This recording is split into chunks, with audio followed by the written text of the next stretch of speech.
मुझे सबसे पहले एक बात बताइए, नॉर्मल एक्सपोर्टर जो होता है, नॉर्मल एक्सपोर्टर,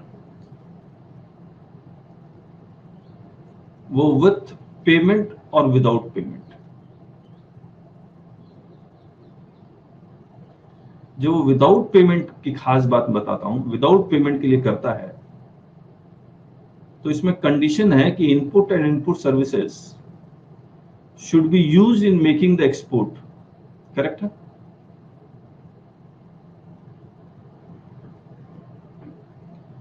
और अगर प्रॉपर ऑफिसर को लगता है कि ये इनपुट और ये इनपुट सर्विस जिसका आप रिफंड क्लेम कर रहे हैं, it was not used directly और इनडायरेक्टली फॉर मेकिंग एक्सपोर्ट, तो रिफंड को कैंसिल कर देता है। सही बात है या नहीं? उस इनपुट और इनपुट सर्विसेज का रिफंड नहीं देता है, हाँ या ना? अब एक बात बताइए, ये एक्सपोर्टर जनरली करता क्या है? ये एक्सपोर्टर जनरली करता क्या है? ये इनपुट इनपुट सर्विसेज खरीदता रहता होगा, इधर से इसको एक्सपोर्ट मिलते रहते होंगे, एक्सपोर्ट ऑर्डर्स। इसका खरीदना और इसका एक्सपोर्ट ऑर्डर मिलना आगे पीछे हो सकता है या नहीं हो सकता? हो सकता है, बहुत आराम से हो सकता है। इस बात को ध्यान में रखिएगा जब हम लोग डीम्ड एक्सपोर्ट कर रहे होंगे। अब आइए डीम्ड एक्सपोर्ट की कहानी समझिए। ये बेसिकली एक्सपोर्टर है और ये एक्सपोर्ट करता है, सही बात है?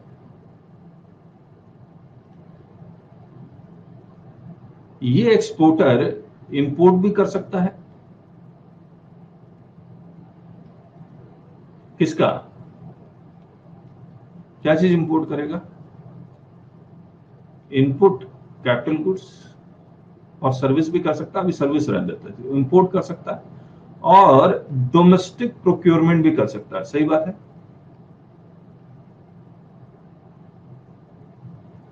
किसका? सेम इनपुट का और कैपिटल गुड्स का। कोई सप्लायर होगा विच इज आउटसाइड इंडिया, और यहां भी कोई सप्लायर होगा जो आउटसाइड इंडिया होगा, सही बात?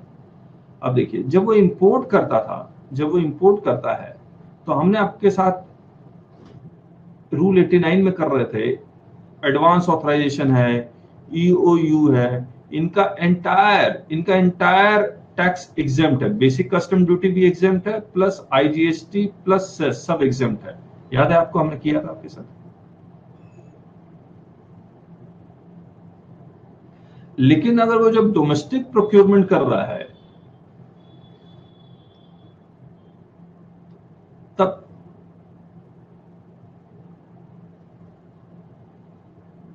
तब एग्जामिशन मिलनी चाहिए या नहीं मिलनी चाहिए? इस एक्सपोर्टर को मिलनी चाहिए। तो इसके लिए अब ये सप्लायर इंडिया में, ये एक्सपोर्टर भी इंडिया में, अगर ये एग्जामिशन नहीं होती तो क्या होता? ये एग्जामिशन नहीं होती तो क्या होता? ये एक्सपोर्टर इसको जीएसटी देता, ये गवर्नमेंट को जमा करवाता, ये आईटीसी क्लेम करता, बाद में एक्सपोर्ट पे रिफंड क्लेम करता। सही बात है या नहीं है? अब इसको अलग से पढ़ते हैं। सप्लायर, ये रिसिपिएंट है जो बेसिकली एक्सपोर्टर है, और ये एक्सपोर्ट करेगा अल्टीमेटली।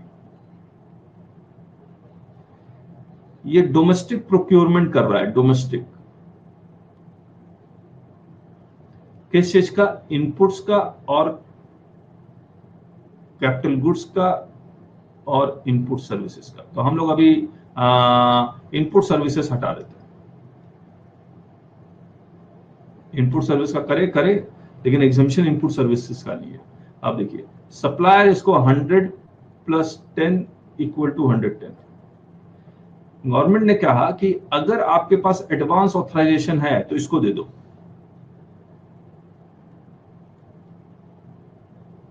ये एडवांस ऑथराइजेशन के अगेंस्ट आपको सप्लाई कर देगा। ये बताइए, डोमेस्टिक सप्लाई है या इंटरनेशनल सप्लाई है? डोमेस्टिक सप्लाई है तो जीएसटी तो लगाएगा ही लगाएगा, या तो सप्लायर दे देगा या रिसिपिएंट दे देगा। अब सप्लायर सप्लायर ये 10 रुपया रिसिपिएंट से कलेक्ट नहीं करता है, डू नॉट कलेक्ट। बताइए क्या फायदा हुआ, क्या फायदा हुआ? इसका कैश आउटफ्लो सिर्फ 100 रुपीज ही हुआ, इसको लिक्विडिटी मिल गई, एक्सपोर्ट कॉम्पिटिटिव हो गया। ये 10 रुपया अपने पॉकेट से जमा करवाएगा और रिफंड क्लेम कर लेगा।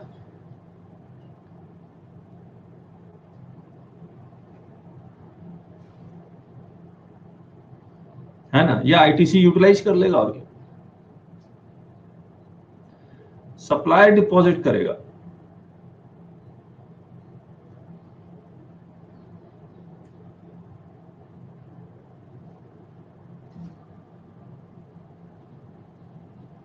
जैसे विद पेमेंट ऑफ टैक्स में भी तो यही करते थे। ये एक्सपोर्टर था, ये विद पेमेंट है, आईजीएसटी जितना पे कर रहा था उतना का रिफंड क्लेम कर रहा था। सेम कॉन्सेप्ट यहां भी लगा रहे हैं हम लोग।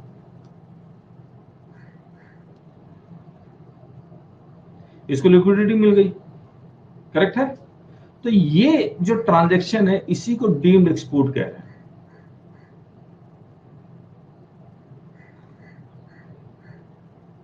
इसी को डीम्ड एक्सपोर्ट कह रहे हैं। है डोमेस्टिक सप्लाई, उसके बावजूद this transaction is called deemed export. सही बात।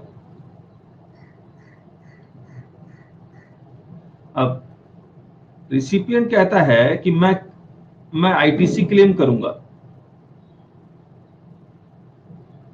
जिन्हें जी एक मिनट, एडवांस ऑथराइजेशन कैसे लेते हैं उसके बारे में बाद में डिस्कस करेंगे। अब इस रिसिपिएंट कहता है कि मुझे क्रेडिट क्लेम, मैं रिफंड क्लेम करूंगा।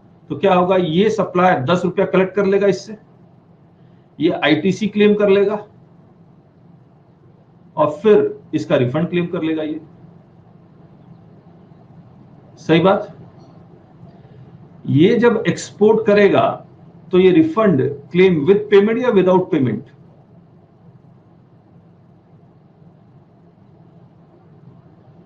Always without payment.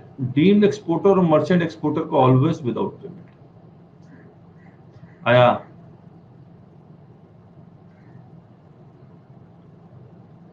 अब मुझे एक बात बताइए, एडवांस ऑथराइजेशन जो इसके पास है वो कैसे मिलेगा? ये फॉरेन ट्रेड पॉलिसी आपको पढ़ना पड़ेगा, एफटीपी।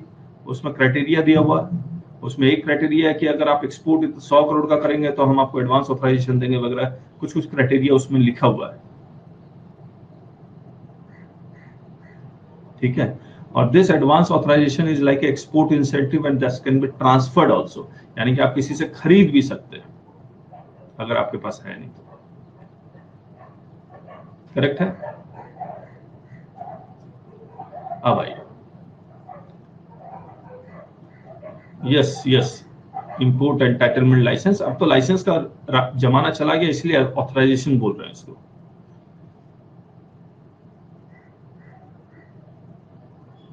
ठीक है। अब कहानी ये है, अब देखिए, ये जब एक्सपोर्टर रिफंड क्लेम करने जाता था तो प्रॉपर ऑफिसर जो है बोलता था प्रूफ करो। देखिए क्या, कैसे प्रूफ करो? मान लीजिए एक्सपोर्ट ऑर्डर मिला 15 जुलाई को, ये खरीदना कब शुरू करेगा? 15 जुलाई से पहले या बाद में? Domestic procurement.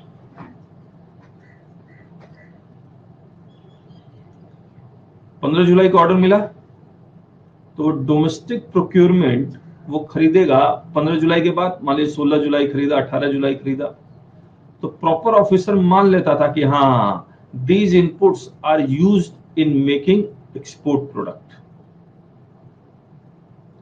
लेकिन वो पहले से ही डोमेस्टिक प्रोक्योरमेंट किया हुआ है, उसके बाद वो एक्सपोर्ट करता था, तो प्रॉपर ऑफिसर रिफंड नहीं देता था। इस कंडीशंस को हम लोग कहते थे प्री इंपोर्ट कंडीशन। क्या कह रहे हैं इसको? प्री इंपोर्ट, पहले ऑर्डर बाद में खरीदो। ये कंडीशन को डिलीट कर दिया गया। अब ये कंडीशन एग्जिस्ट नहीं करता है। अब बताइए मैं पहले खरीदूं या बाद में खरीदूं, कोई फर्क पड़ता है? जो नॉर्मल एक्सपोर्टर था जिसके पास एडवांस ऑथराइजेशन नहीं था, उससे तो आपने कभी नहीं पूछा ये कब खरीदा। मैंने आपको इसीलिए ये एग्जांपल पहले ले लिया था कि खरीदे जा रहा है, एक्सपोर्ट मिलता जा रहा है, वो एक्सपोर्ट कर रहा है, अपने आप यूटिलाइजेशन हो रहा है। पहले बात की कोई कंडीशन नहीं थी, लेकिन आपने एक बेनिफिट दिया हुआ था एडवांस ऑथराइजेशन का, तो आपको लगा कि एडवांस ऑथराइजेशन का गलत इस्तेमाल ना हो जाए, तो एक कंडीशन और लगा दी, तो ये कंडीशन हटा ली गई है। और ये हटाई कंडीशनल है, और ये कंडीशन ये है कि ये जो आप जब भी डोमेस्टिक प्रोक्योरमेंट करेंगे, that shell always be used for taxable supply, not for exempt supply. And if it is used for taxable supply, ये इसका सर्टिफिकेट सीएस से लेके देंगे आप।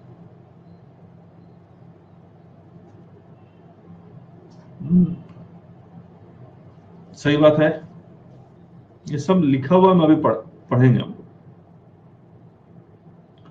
तो अब मुझे एक बात बताइए, डीम्ड एक्सपोर्ट अगर मैं आपसे पूछूं क्या होता है, तो वो supply of goods by registered person against advance authorisation.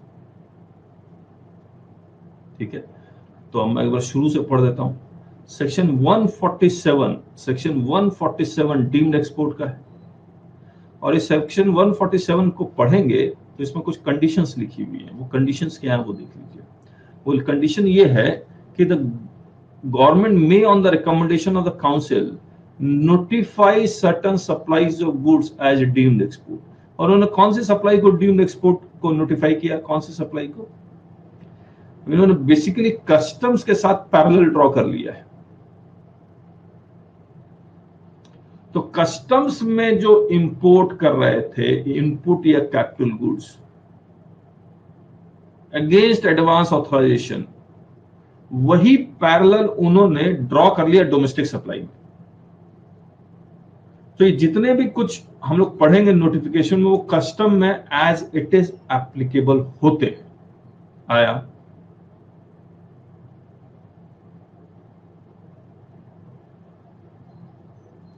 ठीक है, हमने पढ़ा भी था आपके साथ कस्टम के दो नोटिफिकेशन 78 79, वैसा ही कुछ यहां भी बना दिया।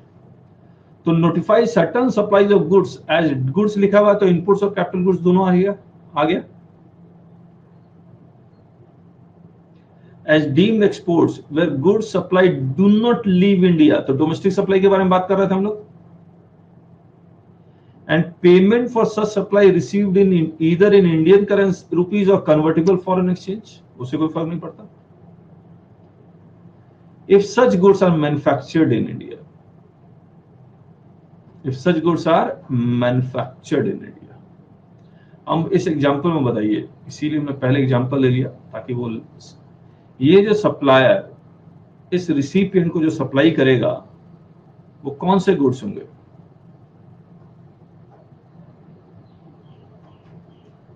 मैन्युफैक्चर्ड गुड्स होंगे। अब यूं समझिए, इसका मतलब ये नहीं है कि सिर्फ मैन्युफैक्चरर के लिए, किसी के लिए भी हो सकता है। ये मैन्युफैक्चरर है, मैं ट्रेडर हूं, ये रिसिपिएंट है जो एक्सपोर्टर है बेसिकली, इसी के पास एडवांस ऑथराइजेशन। ये बताइए, ये एडवांस ऑथराइजेशन इसको देके गुड्स खरीद सकता है या इसको भी देके खरीद सकता है? कोई दिक्कत?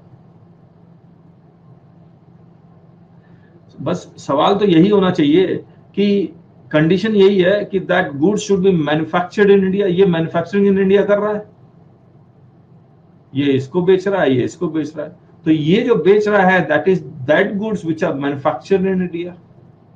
हाँ या ना? तो कंडीशन सेटिस्फाइड है। तो ये ट्रेडर और मैन्युफैक्चरर की बात नहीं कर रहा, ये सिंपली कर रहा है if such goods are manufactured in India. Correct है? कस्टम में जाएंगे तो ऑब्वियसली बाहर का गुड्स आप लेके आएंगे, फिर तो कस्टम नोटिफिकेशन एप्लीकेबल हो जाएगा। बाकी आप ये पढ़ लीजिएगा, ये तो हम लोग बार बार पढ़ ही रहे थे। अब इन्होंने by way of notification by way of notification उन्होंने ये लिखा, इसमें 4 हैं। ये कौन सा नंबर लिखा हुआ है? ये नंबर 1 48 2017, इसको याद कर लीजिएगा। इसमें कुछ चेंज किए गए यहां पर 1 2019 1 2019 से 2 चेंज 15 जनवरी 2019 से। इसमें वही चेंज है कि प्री इंपोर्ट के कंडीशंस को हटाया। अब देखिए एक बार क्या लिखा हुआ है, supply of goods inputs and capital goods by registered person against advance authoriser. Registered person कौन हो सकता है? मैन्युफैक्चरर हो सकता है, ट्रेडर हो सकता है, कोई भी हो सकता है। कंडीशन तो यही है कि that should be manufactured in India. Explanation, ये इसी नोटिफिकेशन में एक्सप्लेनेशन दिया हुआ है। Advance authorisation means an authorisation issued by director general of foreign trade under chapter 4 of the foreign trade policy 1520। तो ये चेंज होता रहता है, 15-20 है, अब 20 खत्म हो जाएगा तो 21-25 आ जाएगा, और क्या है ना। तो ये कैसे मिलता आपको? यहां मिल जाएगा इंपोर्ट, तो एडवांस ऑथराइजेशन इंपोर्ट करने के लिए भी मिलता है और डोमेस्टिक प्रोक्योरमेंट ऑफ इनपुट्स के लिए भी मिलता है। ऑन यहां पर प्री इंपोर्ट लिखा हुआ था, वो डिलीट कर दिया गया। For physical export, physical export मतलब कि आप वाकई में इसको इंडिया के बाहर से ले जाए एक्सपोर्ट करेंगे, पता लगा आप भी डीम्ड एक्सपोर्ट करेंगे, वो that is not possible. Domestic supply करेंगे, दैट इज नॉट पॉसिबल, दोनों के लिए।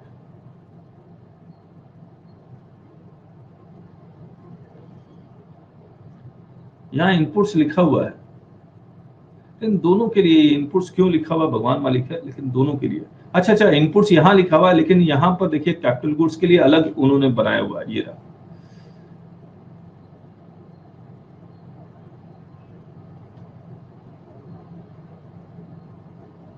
ईपीसीजी वाला भी कैपिटल गुड्स के लिए, लेकिन वो भी उसको एडवांस ऑथराइजेशन ही बोलता है। ठीक है, अब जब वो प्री इंपोर्ट का कंडीशन हटाया तो उन्होंने ये पैराग्राफ जोड़ दिया, और ये पैराग्राफ को मैंने कई बार पढ़ा तब जाके समझ में आया। देखिए क्या लिखा, provided that goods so supplied when exports have already been made. इसका मतलब आप पहले एक्सपोर्ट कर चुके, बाद में खरीद रहे हैं, इसका मतलब तो यही हुआ। After availing input tax credit on inputs used in manufacture of such exports shall be used in manufacture and supply of taxable goods। यानी कि जो आप एक्सपोर्ट ऑलरेडी कर चुके, यानी कोई और इनपुट को यूज करके आप ऑलरेडी एक्सपोर्ट कर चुके, बाद में एडवांस ऑथराइजेशन के अगेंस्ट आप फिर खरीद रहे हैं, मतलब जो दोबारा आपने खरीदा है, that shall be used in manufacture and supply of taxable goods, used in manufacture and supply of taxable goods other than exempted goods, and a certificate to the effect that a chartered accountant from a chartered accountant is submitted, यहाँ पर cost accountant नहीं लिखा, is submitted to the jurisdictional commissioner of GST or any other officer authorized by him within 6 months of such supply। ठीक है, फिर लिखता है provided further that no such certificate shall be required if input tax credit has not been availed on inputs used in manufacture of export goods।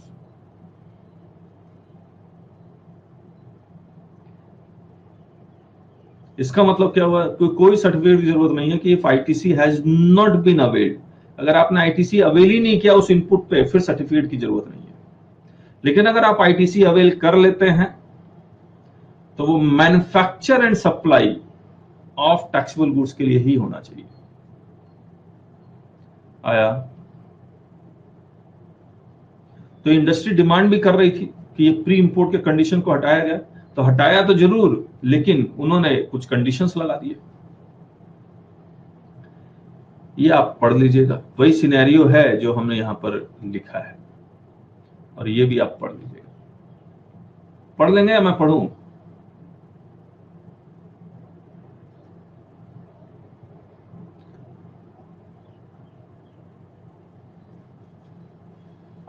चलिए, pre-import condition contemplated that raw material procured under advance authorization is physically incorporated in the final products manufactured in India, ये लीजिए, which is then exported। Thus, disputes were raised in cases where the authorisation holder imported raw material after exporting the final product या फिर procured raw material, this condition of pre-import has been done away with certain conditions. One of the conditions of claiming refund is that refund should be used in making export products. Is that input should be used in making export products. Procurement against authorization made after discharge of export obligation and ITC availed under GST for manufactured and export of final products. The material procured under the advance authorization post exports should be used in manufacture and supply of taxable goods. The authorization holder shall submit a certificate from a chartered accountant within 6 months from the date of import that the material has been used for taxable supply. Procurement against authorization made after discharge of export obligation and ITC not availed under GST, तब तो फिर वो certificate की जरूरत नहीं है. In that case no certificate is required to be submitted. आया?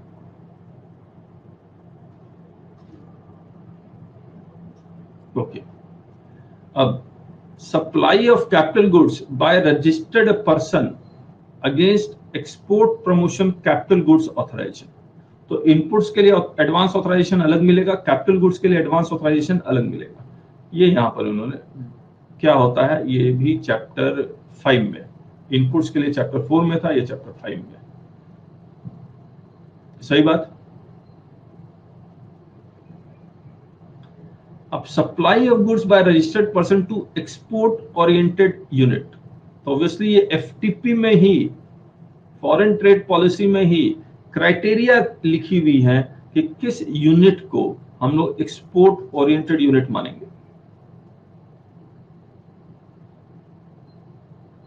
ठीक है. और एक्सपोर्ट ओरिएंटेड यूनिट मतलब एक्सपोर्ट ओरिएंटेड यूनिट किसी भी प्रोडक्ट का electronic hardware technology park unit, software technology park unit, biotechnology park unit approved in accordance with the provisions of chapter 6 of foreign trade policy. और आखिरी है, अच्छा एक बात बताइए, यहां पर इसके पास कोई एडवांस ऑथराइजेशन या ईपीसीजी ये सब नहीं होता. क्यों नहीं होता? क्योंकि ये अप्रूव्ड है. आप मान के चलिए ये पूरा का पूरा यूनिट ही एडवांस ऑथराइजेशन ईपीसीजी से युक्त है, इसको जरूरत ही नहीं. ये अपना ईओयू का सर्टिफिकेट दिखलाएगा, वो मान लेगा कि हाँ इसके पास एडवांस ऑथराइजेशन ईपीसीजी है, तो he will work as if he is already holding advance authorisation and EPCG. सही बात.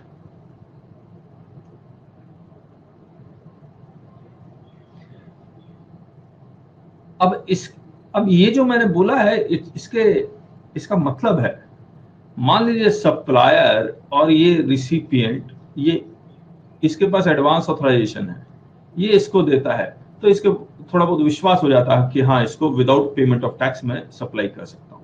लेकिन एक ईओयू है, ये अपना सर्टिफिकेट दिखलाता है, लेकिन इसके अलावा उस सर्टिफिकेट के बेसिस पे इसको कोई भी इनपुट या कैपिटल गुड्स ये without payment of tax supply नहीं करेगा. इसके लिए कुछ और स्पेशल प्रोसीजर्स लिखे हुए हैं, फॉर्म ए, फॉर्म बी टाइप के, जो हम लोग सर्कुलर में आपके साथ पढ़ेंगे. अभी सिर्फ ईओयूज के लिए ये यहां लिखा हुआ, ये भी पढ़ेंगे आपके साथ. ठीक है. और एक आखिरी है fourth, supply of gold by bank और public sector undertaking against advance authorisation. सिर्फ बैंक और पब्लिक सेक्टर अंडरटेकिंग के लिए ही है अगेंस्ट एडवांस ऑथराइजेशन. तो ज्वेलर सबको एडवांस ऑथराइजेशन मिल गया, वो बैंक और पीएसयू से गोल्ड खरीद सकते हैं. तो ये क्यों पॉलिसी है आप पढ़ेंगे, कुछ रिसर्च करेंगे तो आपको मिल जाएगा. तो बताइए कितने तरह के हैं डीम्ड एक्सपोर्ट? डीम्ड एक्सपोर्ट कितने तरह के? 4 तरह के. पहले में एडवांस ऑथराइजेशन किस लिए मिल रहा है आपको? इनपुट के लिए. दूसरे में ईपीसीजी स्कीम किस लिए मिल रहा है? कैपिटल गुड्स के लिए. तीसरे में ईओयू. और आखिरी बैंक और पीएसयू. क्या सप्लाई करेगा? गोल्ड, क्या सप्लाई करेगा? गोल्ड आया।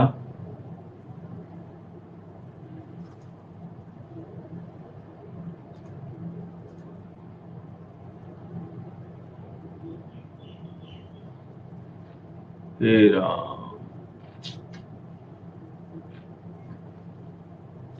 हमने स्लाइड बनाई थी, वो तो हमने अपलोड ही नहीं की।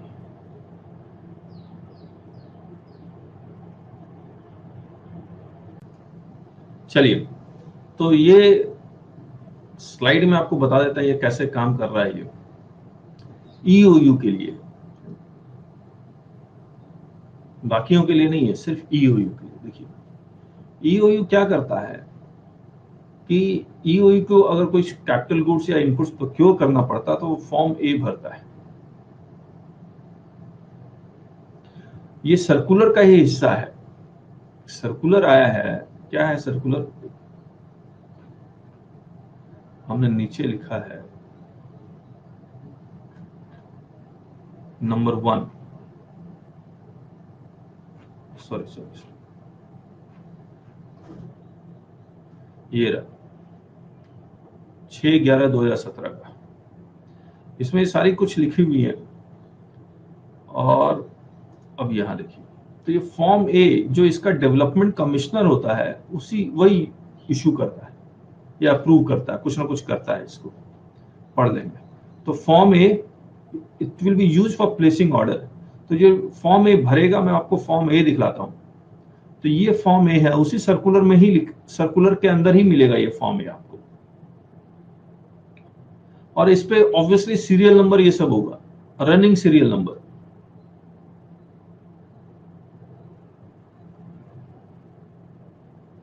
और GSTN number measures this under foreign trade policy handbook and approved by development commissioner from measures this.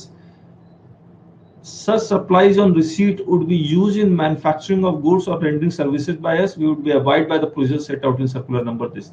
ये कुछ लिखा हुआ है इसमें, ठीक है, ये आप पढ़ लीजिएगा। अब ये क्या करेगा,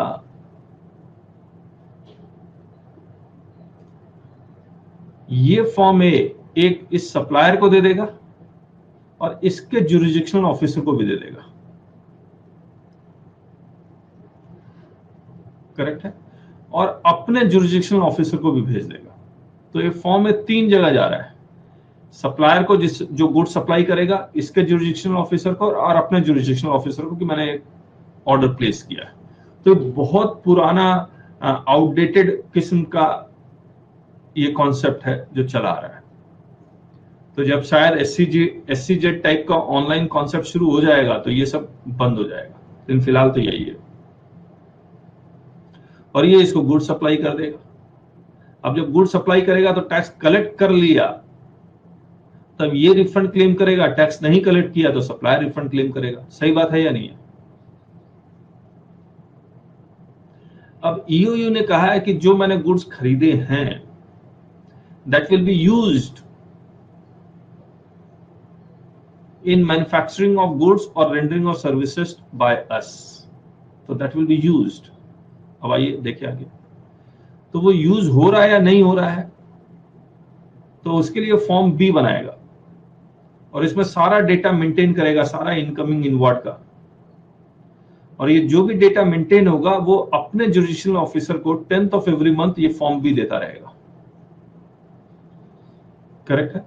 अब जब फॉर्म ए में उसने ऑर्डर प्लेस किया, गुड्स रिसीव कर लिया, तो वो इनवॉइस को एंडोर्स करेगा ऑन रिसीट ऑफ गुड्स। अब मैं आपके साथ एक बार पढ़ लेता हूं।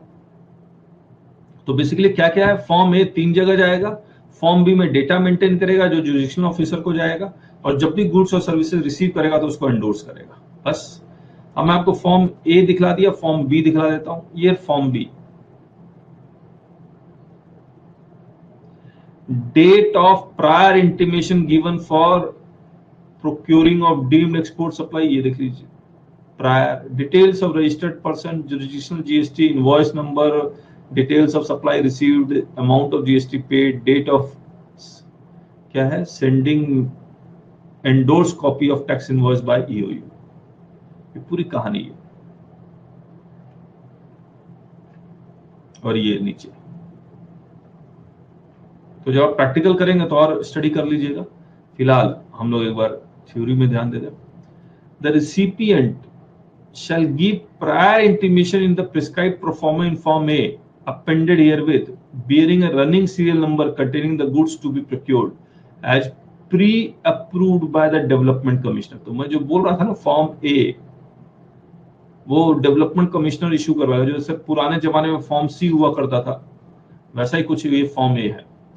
And the details of the supplier before such a deemed export supplies are made, the said intimation shall be given to registered supplier, jurisdictional GST officer in charge of such registered supplier, जिससे supply करेंगे उसको और उसके jurisdictional officer को और अपने jurisdictional officer को। The registered supplier thereafter will supply goods under tax invoice to the recipient.